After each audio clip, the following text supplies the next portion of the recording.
저는 어제 너무 피곤해가지고 내일 새벽 예배 못 나오면 어떡하지 하다가 잠을 제대로 못 잤습니다. 막 1시간마다 잠을 깨게 되더라고요. 막 새벽 3시에 일어나가지고 5시 된 거 아니야? 막 깜짝 놀라기도 하고 그랬습니다. 하나님께서 오늘 우리에게 주시는 말씀의 적은 바로 하나님 앞에서입니다. 우리 성도님들은 하나님 앞에서 어떠한 믿음을 드리고 계십니까? 오늘 함께 나누는 말씀 시편 30편 말씀은요, 시편 중에서 성전에 올라가는 찬양의 노래 중 한 곡입니다. 이스라엘 백성들은 민족의 3대 명절인 유월절, 오순절 그리고 초막절에는 하나님께 예배드리기 위해서, 제사드리기 위해서 성전에 올라가야 했습니다. 이 성전에 올라가는 것은 이스라엘의 남자들이라면 당연히 올라가야 하는 것이지만 이것이 어떻게 돼야 갈 수 있냐? 건강해야 갈 수 있었고 또 재물을 준비하여야 올라갈 수 있었습니다. 그리고 큰 마음을 먹어야 또 올라갈 수 있었습니다. 그렇기 때문에 성전에 올라갈 수 있다는 것 자체가 은혜였고요, 복받는 길이었습니다. 성전을 향하여 출발하면서부터 백성들은 여러 사람들이 하나님을 사모하는 열정으로 예루살렘을 향하여 이렇게 시편 130편의 말씀처럼 이러한 찬양의 시를 부르며 하나님 앞으로 올라갔다는 것입니다. 우리 성도님들 예배에 나오실 때에 기쁘십니까? 아멘. 우리의 예배의 삶도 이러한 믿음의 삶이 되기를 소망합니다. 하나님 앞에 나오는 것이 우리의 기쁨이요, 하나님을 찬양하며 나오는 것이 우리의 삶의 모습이 되어야 한다는 것입니다. 1절에 이렇게 고백을 합니다. 여호와여, 내가 깊은 곳에서 주께 부르짖었나이다.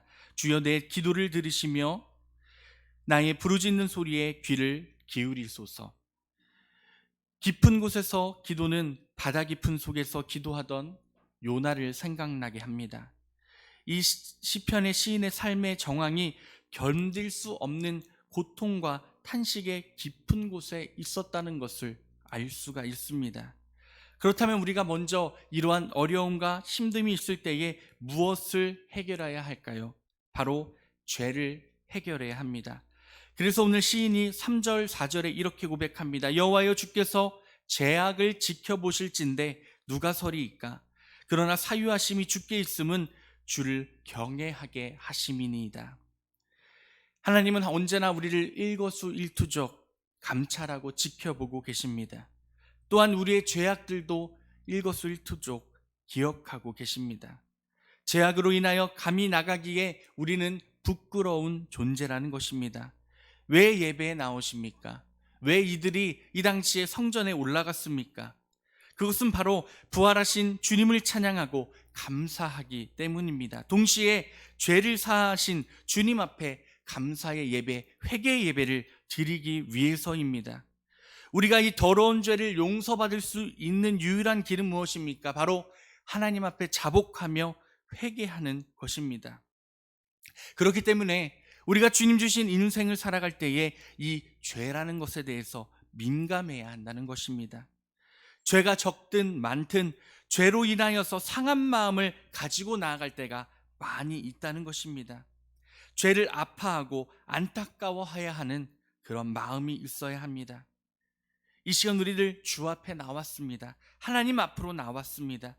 우리의 마음속에, 우리의 삶 속에 있는 모든 죄와 짐을 내려놓고 그 부끄러움을 씻는 믿음의 고백이 나타나기를 주님의 이름으로 축복합니다. 그렇기 때문에 많은 위대한 신앙인들은요, 하나같이 자신의 죄에 대해서 민감한 모습을 보였습니다. 하지만 요즘은 어떻습니까? 죄가 아무렇지도 않은 세상입니다. 최근에 한 택시기사가 사람들을 아무렇지도 않게 살해했던 것처럼, 또한 중학생들이 담배를 피고 있는데 40대 여성이 자식 같아가지고 너희들 담배 피면 안 되지 않겠느냐 하자마자 한 중학생이 신나게 달려와가지고 그 여성에게 발길질을 했다고 하잖아요. 그것도 한 번도 아니고 발차기에서 넘어지니까 또 때리고, 또 일어나니까 또 때리고, 그리고 나서 거기서 경찰서에 잡혀갔는데도 불구하고 자신들은 어리기 때문에 잘못이 아니다, 죄가 아니다라고 이렇게 당당하게까지 이야기했다는 것을 보면 요즘 시대에 정말 죄라는 것, 이것이 얼마나 악해지고 더욱더 간교해지고 있다는 것을 우리가 알 수가 있습니다. 그래서 잠언 14장 9절에 보면 이렇게 말씀합니다. 미련한 자는 죄를 심상히 여겨도 정직한 자 중에는 은혜가 있다고 말씀하십니다. 미련한 자는 죄를 심상히 여긴다고 했습니다. 이것은 무슨 뜻입니까? 대수롭지 않게 여긴다고 합니다. 사람들은 죄를 짓습니다. 처음에는 내가 죄를 지었지 라고 걱정하지만 그 죄를 회개하지 않고 똑같은 죄를 짓다가 보면은 어느 순간에 그 죄가 죄가 되지 않고 이제는 내 삶의 일상이 되어버리게 된다는 것입니다. 하지만 우리의 믿음이 그 죄를 대수롭게 여기지 않는 믿음이 되기를 소망합니다. 하나님은 용서하시는 하나님이십니다. 하나님은 우리의 죄를 위하여서 자신의 아들이신 예수 그리스도를 보내셨고 그 육신의 속량함을 통하여서 우리를 구원하셨다는 것을 우리가 기억하고 있습니다. 그것을 기억한다면 우리들이 하나님 앞에 나왔을 때에 부끄러운 모습이 아니라 정결하고 거룩한 모습을 지킬 수 있는 은혜가 우리 가운데 있어야 한다는 것입니다. 오늘 이 시간 함께 기도하실 때에 하나님 앞에 더욱더 우리의 죄를 자복하며 회개하는 은혜가 우리 성도님들 가운데 함께하기를 주의 이름으로 소망합니다.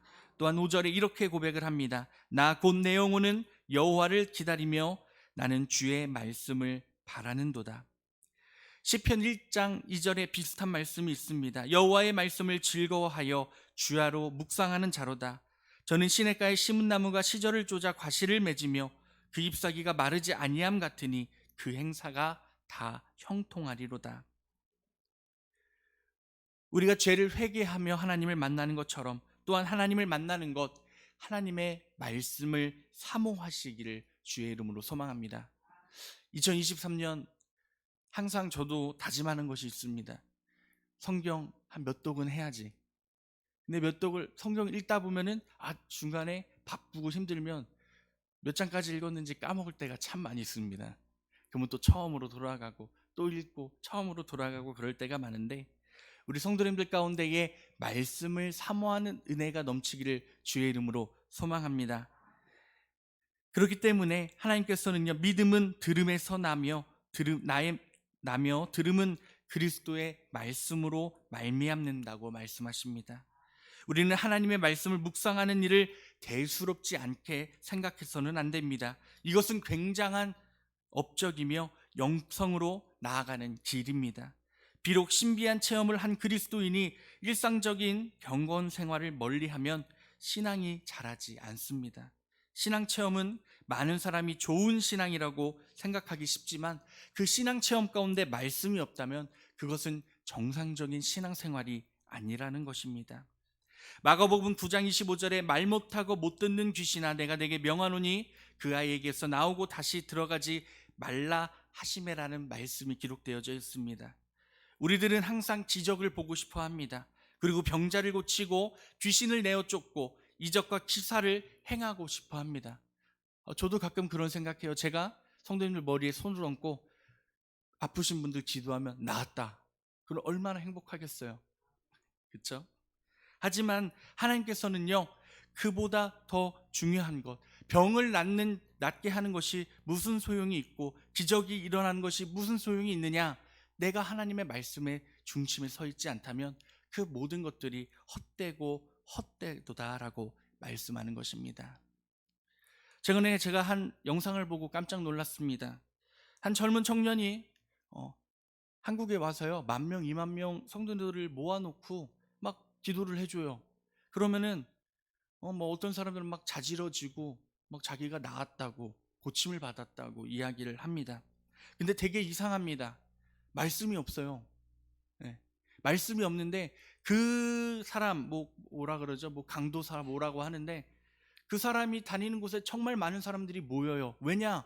병고침에 갈망함이 있기 때문에 내 몸이 너무 아파서 힘드니까 그 사람의 손이라도 붙잡고 치유받고 싶기 때문에 그래서 그 사람이 돌아다니는 곳마다 수천 명, 10,000명 이상의 사람들이 따라다닌다고 합니다. 근데 신기한 게 아까 말씀드린 것처럼 이 사람이 돌아다니는 곳에 뭐 항상 이렇게 성경을 들고요. 맨 처음에 설교를 한다고 합니다. 근데 설교를 들어보면요, 설교 같지가 않아요. 자신의 그냥 인생 고백이고요, 거기다가 성경 몇 구절 갖다 붙인 것이 전부입니다. 그래서 궁금해서 이 사람에 대해서 검색을 해봤더니 심지어는 신학교도 안 나왔더라고요. 신학교도 안 나왔고요. 이 사람의 원래 직업이 뭔가 했더니 참 특별하더라고요. 연기자였습니다. 예. 요즘에 인터넷 보면 쉽게 보실 수 있을 거예요. 되게 잘생겼어요. 저도 하나님이 잘생기게 태어나게 해주셨으면 얼마나 좋았을까. 되게 잘생겼어요. 근데 한때 북미, 남미에서요, 성령 집회하시는 분, 저기 외국 목사님들이 되게 많았어요. 그 중에 정말 유명하신 분이 한 분 있다고 했는데, 그분 밑에서 자신이 성령 체험을 했고 공부를 했다, 그리고 신유 은사를 받았다고 해가지고 해외에서 그 사람을 따라다니면서 했던 것이 유명해져서 그것을 통하여서 한국에서도 유명하게 됐고, 그리고 자기가 하면 병고침이 된다라는 그 신념을 가지고 하고 있더라고요.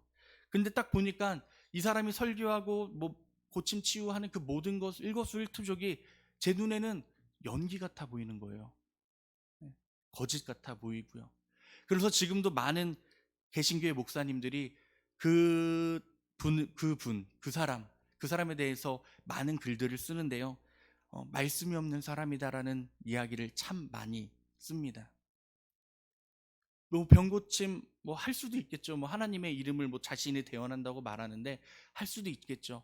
그것이 진정 하나님이 해주시는 것인지 사단 마귀가 해주는 것인지 우리가 판단할 수는 없습니다. 하지만 제가 그 영상을 보면서 판단할 수 있는 거 하나는 그것입니다. 말씀이 없는 곳에는 하나님이 계시지 않습니다. 믿으십니까?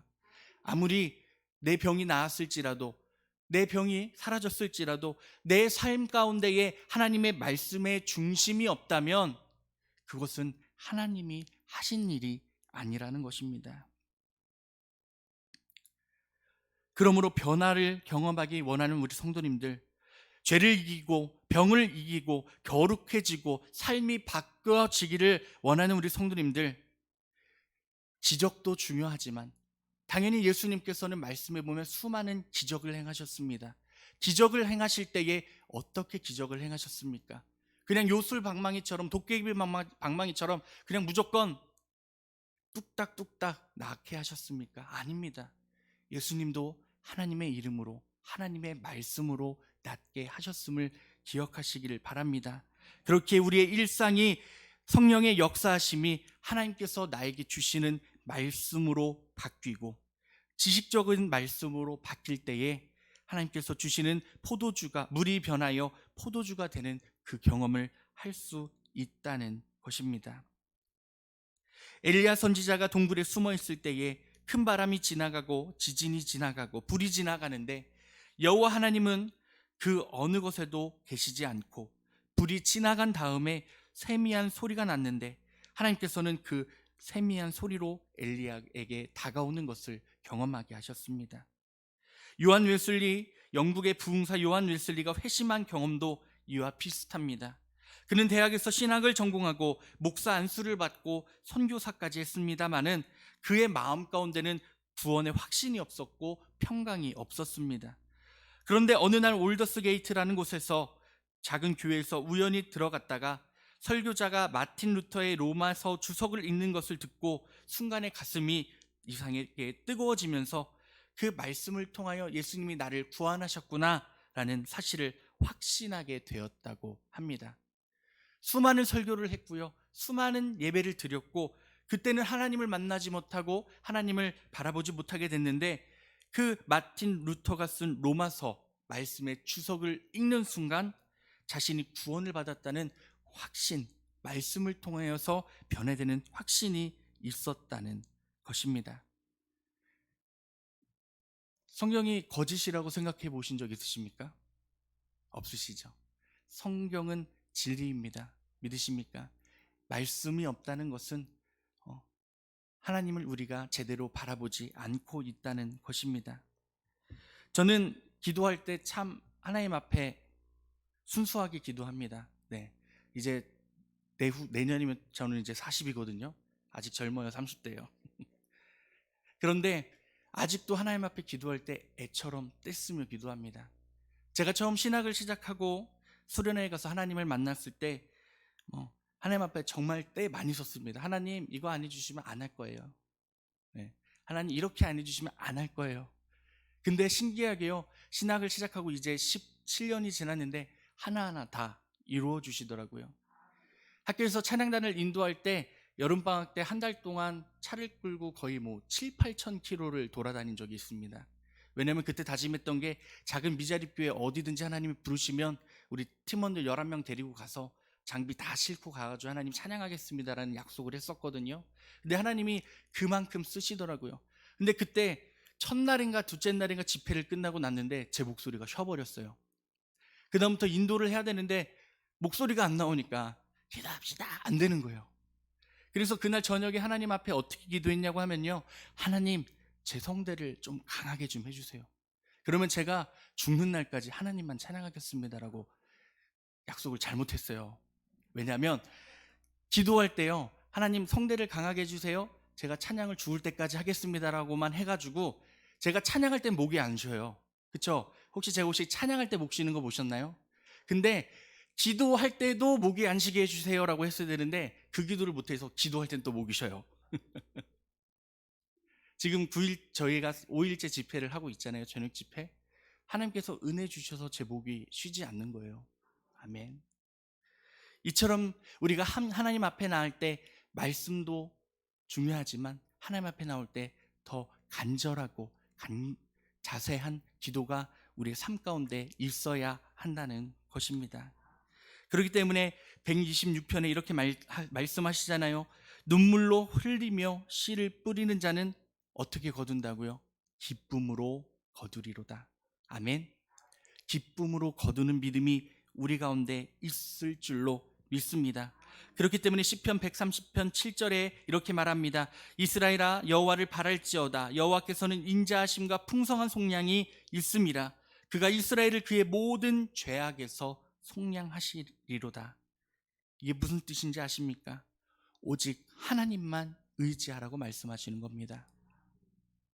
이스라엘아 여호와를 바랄지어다. 이 말은 이스라엘아 여호와만을 의지하라. 우리 성도님들아 여호와만을 의지하라 라고 확신하게 말씀하시는 것입니다. 구원하심과 그 큰 능력은 오직 하나님께만 있습니다. 그렇기 때문에 우리들은 하나님만을 바라보고 의지하여야 합니다. 왜 세상을 바라보십니까? 왜 물질을 바라보십니까? 누구는 안 어렵고 누구는 행복하겠습니까?